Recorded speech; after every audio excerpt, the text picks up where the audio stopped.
Dear Esther, the morning after I was washed ashore, salt in my ears, sand in my mouth, and the waves always at my ankles, I felt as though everything had conspired to this one last shipwreck. I remembered nothing but water, stones in my belly and my shoes, threatening to drag me under to where only the most listless of creatures swim.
Donnelly reported the legend of the hermit, a holy man who sought solitude in its most pure form. Allegedly, he rode here from the mainland in a boat without a bottom, so all the creatures of the sea could rise at night to converse with him. How disappointed he must have been with their chatter. Perhaps now, when all that haunts the ocean is the rubbish dumped from the tankers, he'd find more peace. They say he threw his arms wide in a valley on the south side, and the cliff opened up to provide him shelter. They say he died of fever 116 years later. The shepherds left gifts for him at the mouth of the cave, but Donnelly records they never claimed to have seen him. I have visited the cave and I have left my gifts, but like them, I appear to be an unworthy subject of his solitude.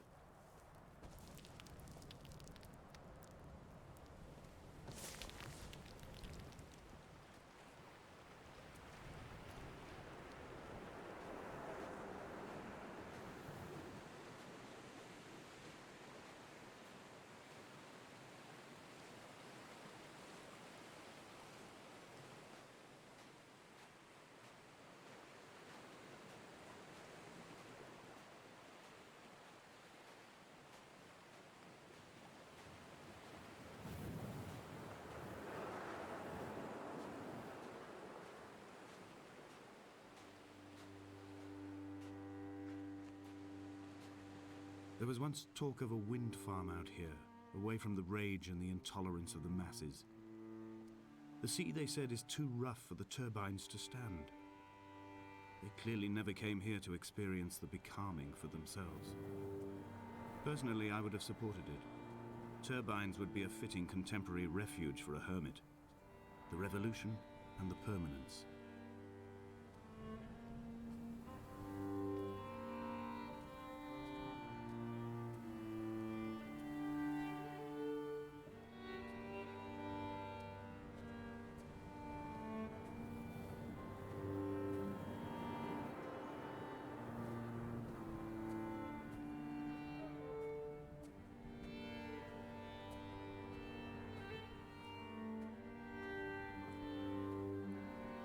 Donnelly's book had not been taken out from the library since 1974. I decided it would never be missed as I slipped it under my coat and avoided the librarian's gaze on the way out. If the subject matter is obscure, the writer's literary style is even more so. It is not the text of a stable or trustworthy reporter. Perhaps it is fitting that my only companion in these last days should be a stolen book written by a dying man.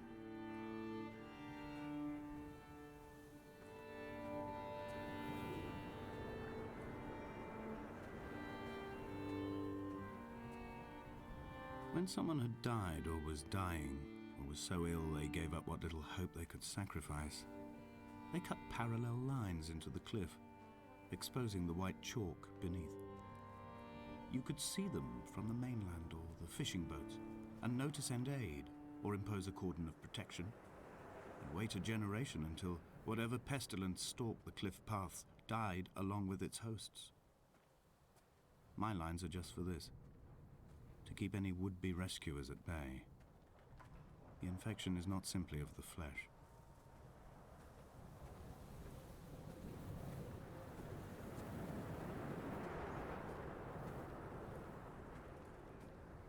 They were God-fearing people, those shepherds. There was no love in the relationship. Donnelly tells me that they had one Bible that was passed around in strict rotation. It was stolen by a visiting monk in 1776, 2 years before the island was abandoned altogether. In the interim, I wonder, did they assign chapter and verse to the stones and grasses, marking the geography with a superimposed significance that they could actually walk the Bible and inhabit its contradictions?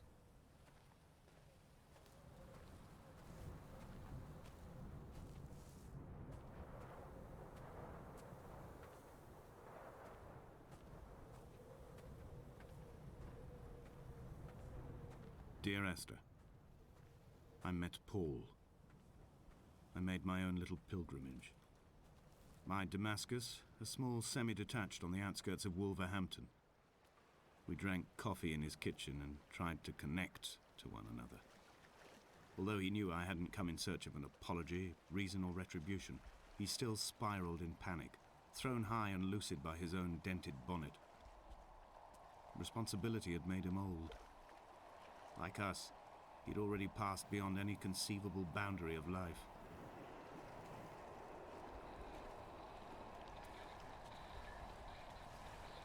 I would leave you presents outside your retreat in this interim space between cliff and beach. I would leave you loaves and fishes, but the fish stocks have been depleted and I've run out of bread. I would row you back to your homeland in a bottomless boat, but I fear we would both be driven mad by the chatter of the sea creatures.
He still maintains he wasn't drunk, but tired. I can't make the judgment or the distinction anymore. I was drunk when I landed here, and tired too. I walked up the cliff path in near darkness and camped in the bay where the trawler lies beached. It was only at dawn that I saw the bothy and decided to make my temporary lodgings there. I was expecting just the aerial and a transmitter stashed in a weatherproof box somewhere on the mount. It had an air of uneasy permanence to it. Like all the other buildings here, erosion seems to have evaded it completely.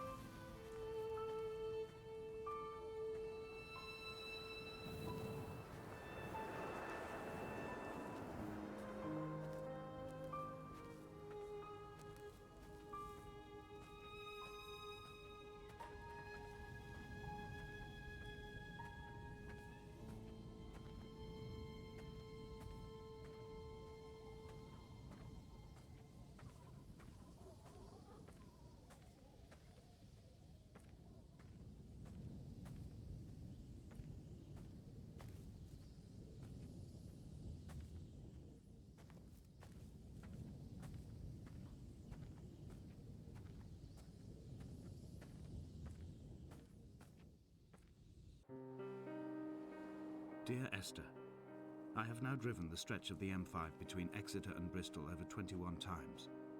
But although I have all the reports and all the witnesses, and have cross-referenced them within a millimetre using my Ordnance Survey maps, I simply cannot find the location. You'd think there would be marks to serve as some evidence. It's somewhere between the turn-off for Sanford and the welcome brake services, but although I can always see it in my rear-view mirror, I have as yet been unable to pull ashore.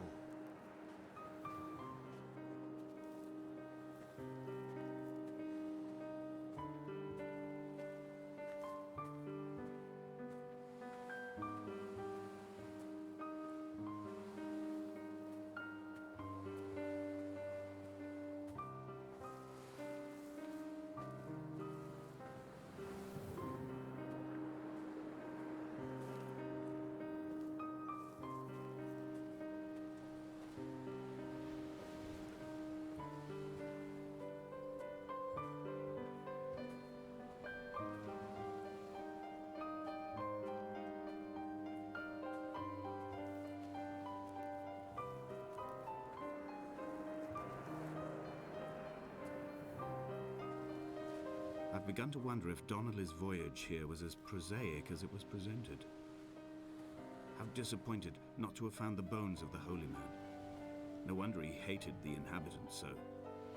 To him they must have seemed like barnacles mindlessly clinging to a mercy seat. Why cling so hard to the rock? Because it is the only thing that stops us from sliding into the ocean, into oblivion.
I had kidney stones and you visited me in the hospital.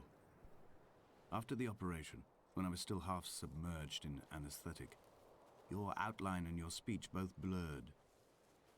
Now my stones have grown into an island and made their escape, and you have been rendered opaque by the car of a drunk.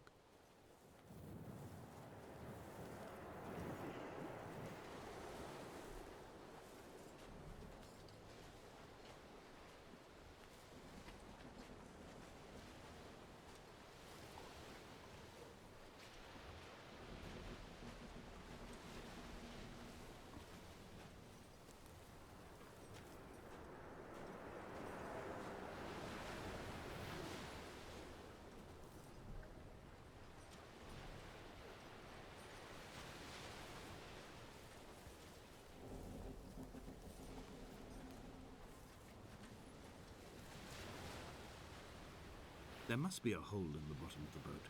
How else could new hermits have arrived?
begun to climb, away from the sea and towards the centre. It is a straight line to the summit, where the evening begins to coil around the aerial and squeeze the signals into early silence. The bothy squats against the mount to avoid the gaze of the aerial. I too will creep under the island like an animal and approach it from the northern shore.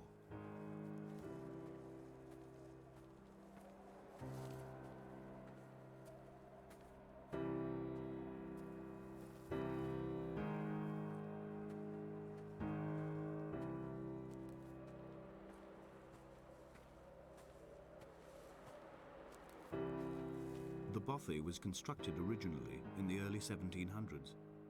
By then, shepherding had formalized into a career. The first habitual shepherd was a man called Jakobsen, from a lineage of migratory Scandinavians. He was not considered a man of breeding by the mainlanders.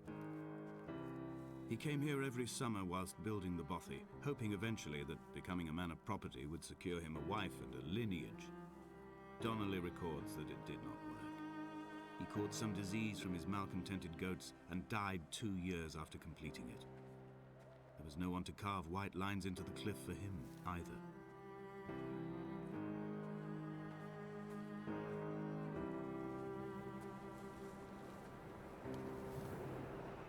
Inventory.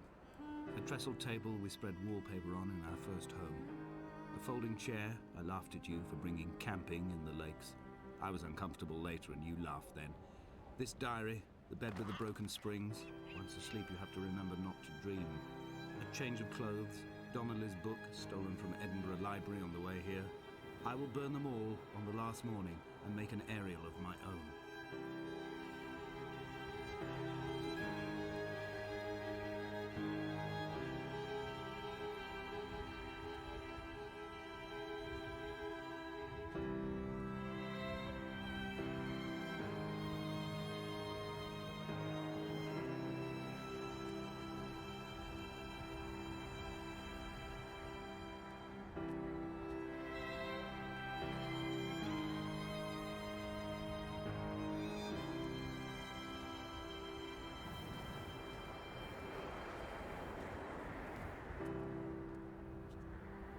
Jakobsen's ribcage, they told Donnelly, was deformed, the result of some birth defect or perhaps a traumatic injury as a child.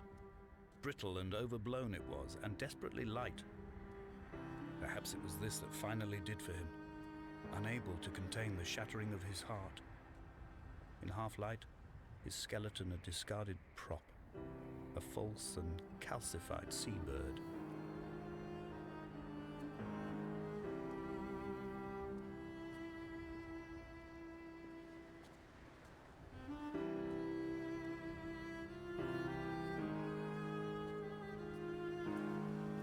They found Jakobsen in early spring. The thaw had only just come. Even though he'd been dead nearly 7 months, his body had been frozen right down to the nerves and had not even begun to decompose. All around him, small flowers were reaching for the weak sun.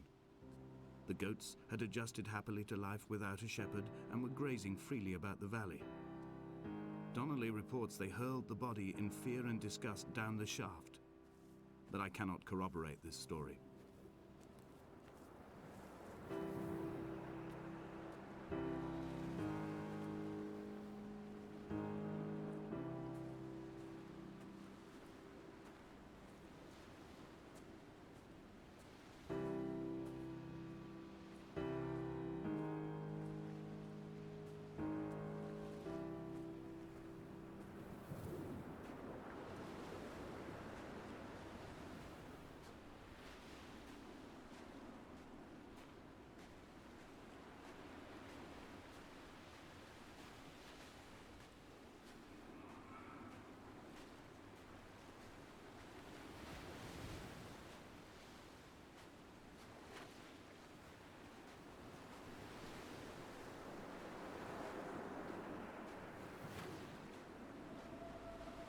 Climbing down to the caves, I slipped and fell and have injured my leg. I think the femur is broken. It is clearly infected. The skin has turned a bright, tight pink, and the pain is crashing in on waves, wintered tides against my shoreline, drowning out the ache of my stones. I struggled back to the bothy to rest, But it has become clear that there is only one way this is likely to end. The medical supplies I looted from the trawler have suddenly found their purpose. They will keep me lucid for my final ascent.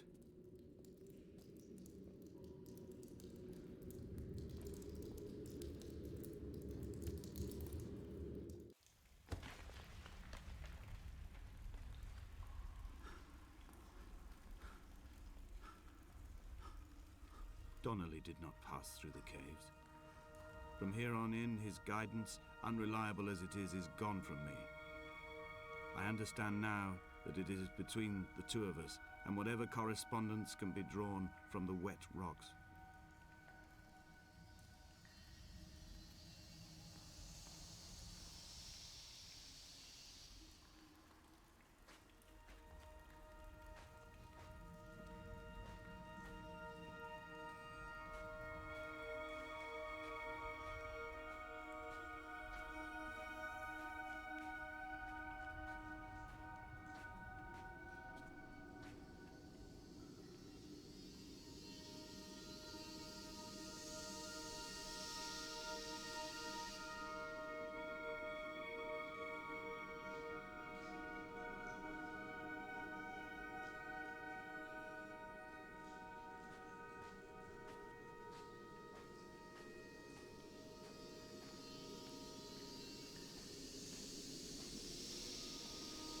There is no other direction, no other exit from this motorway. Speeding past this junction, I saw you waiting at the roadside, a one last drink in your trembled hands.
Traversing my own death throes. The infection in my leg is an oil rig that dredges black muck up from deep inside my bones. I swallow fistfuls of diazepam and paracetamol to stay conscious. The pain flows through me like an underground sea.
I will hold the hand you offered to me, from the summit down to this well, into the dark waters where the small flowers creep for the sun. Headlights are reflected in your retinas, moonlit in the shadow of the crematorium chimney.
the Sandford Junction, headlights in your retinas.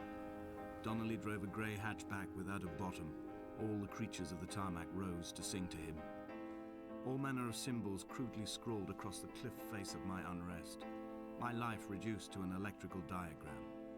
All my gulls have taken flight. They will no longer roost on these outcrops. The lure of the moon over the Sandford Junction is too strong.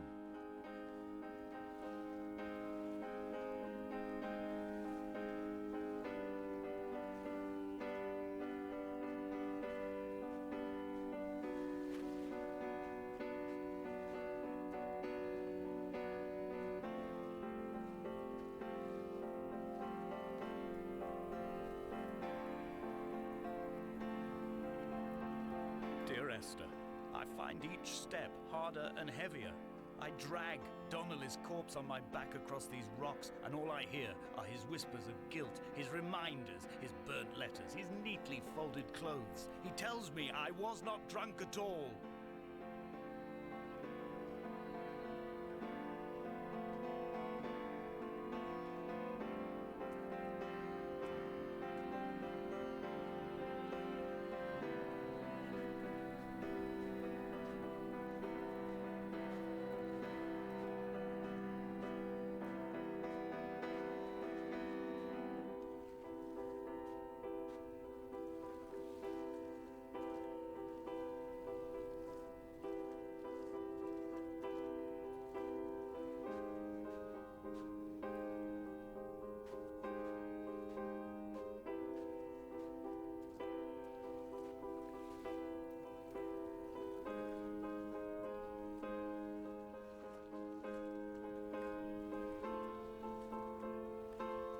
There were chemical stains on the tarmac, the leak of air conditioning, brake fluid and petrol. He kept sniffing at his fingers as he sat by the roadside, waiting as if he couldn't quite understand or recognize their smell. He said he'd been travelling back from a sales conference in Exeter. He'd stopped for farewell drinks earlier, but had kept a careful eye on his intake. You could hear the sirens above the idling traffic.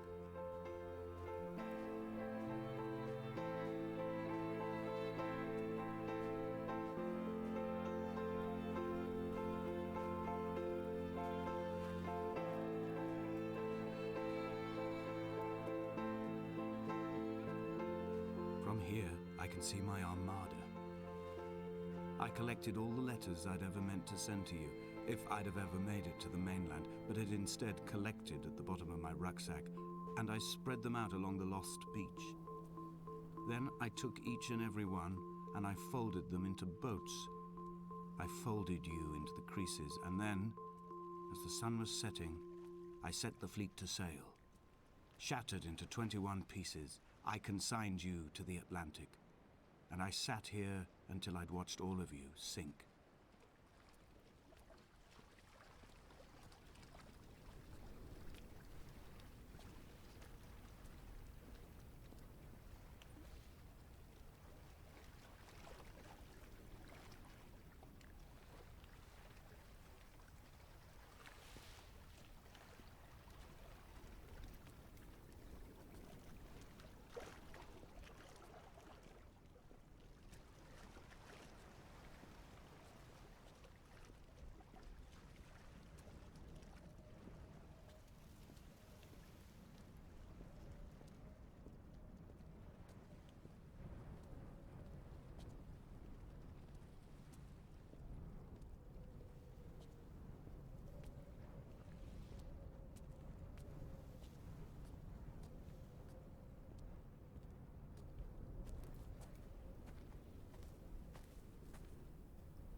The pain in my leg sent me blind for a few minutes as I struggled up the cliff path. I swallowed another handful of painkillers, and now I feel almost lucid. The island around me has retreated to a hazed distance, whilst the moon appears to have descended into my palm to guide me. I can see a thick black line of infection reaching for my heart from the waistband of my trousers. Through the fugue, It's all the world like the path I have cut from the lowlands towards the aerial.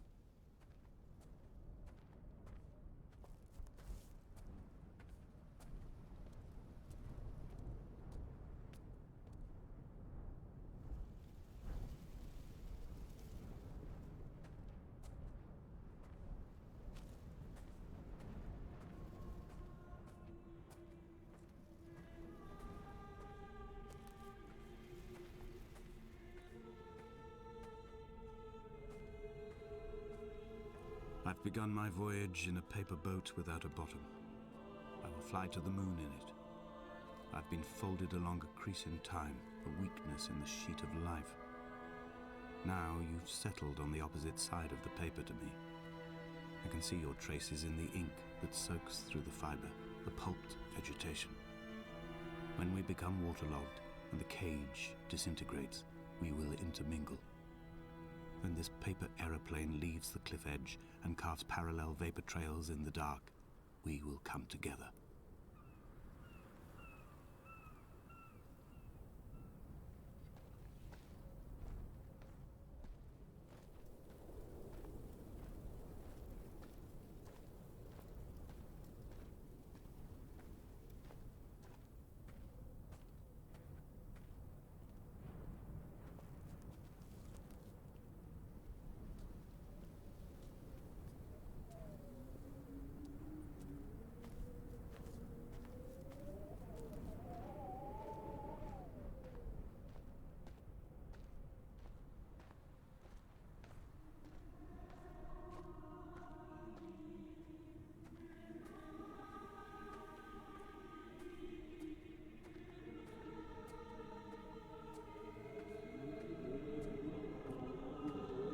If only Donnelly had experienced this, he would have realized he was his own shoreline, as am I.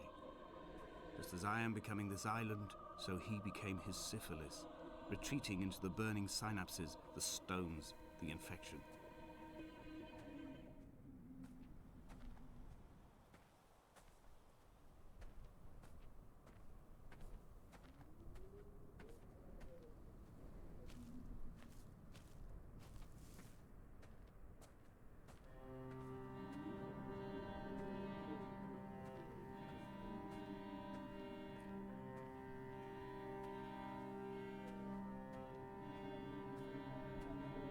Returning to my car afterwards, hands still shaking, and a head split open by the impact. Goodbye to tearful aunts and traumatized uncles. Goodbye to the phenomenal. Goodbye to the tangible. Goodbye Wolverhampton.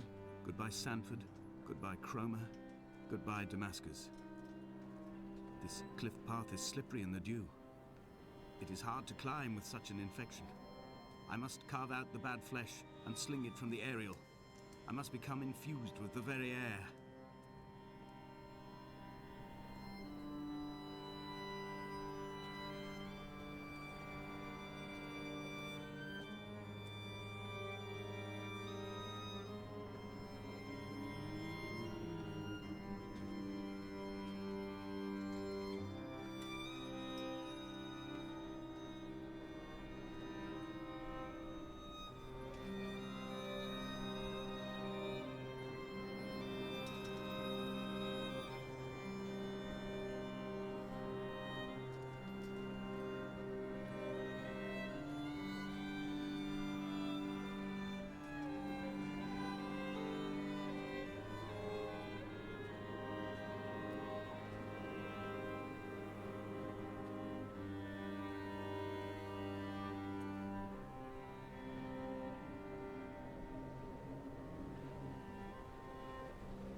A gull perched on a spent bonnet, sideways, whilst the sirens fell through the middle distance and the metal moaned in grief about us. I'm about this night in walking, old bread and gull bones, old Donnelly at the bar gripping his drink, old Esther walking with our children, old Paul as ever, old Paul. He shakes and he shivers and he turns off his lights alone.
I will send news to each and every star.